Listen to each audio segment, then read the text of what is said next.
ছাত্র আন্দোলনের সংহতি জানিয়ে বৃষ্টি মাথায় নিয়ে এবার রাজপথে পেশাজীবীরা, চিকিৎসক, শিল্পী, কবি, সাহিত্যিকদের সমাবেশ। বিভিন্ন স্থানে গণমিছিল। হত্যাকাণ্ডের বিচার ও আটককৃতদের দ্রুত মুক্তি দাবি।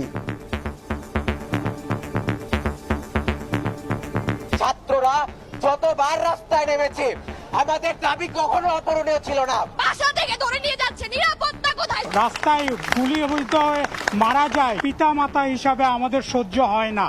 আমার ছাত্র ছাত্রীরা, আমার সন্তানরা কেন এইভাবে মারা যাবে? একজন মা আমার বুকটা হাহাকার করে যে কিভাবে এই বাচ্চাগুলোকে কিভাবে নৃশংসভাবে মারতে পারলো।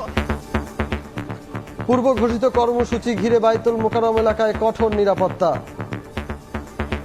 ডিবি অফিস থেকে জোর করে নেওয়া হয় আন্দোলন প্রত্যাহারের ঘোষণা। বাসায় ফেরার পরদিন 6 সমন্বয়কের বিবৃতি।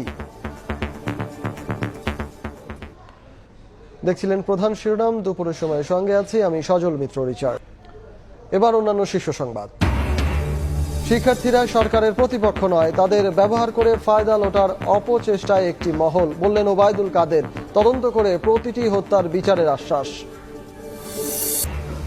অর্থ বছরের প্রথম মাসেই কমেছে প্রবাসী আয়, 10 মাসের মধ্যে সর্বনিম্ন। হুন্ডিতে অর্থ পাচারের অপচেষ্টা। প্রবাসীদের বৈধ পথের রেমিটেন্স পাঠানোর আহ্বান মন্ত্রণালয়ের।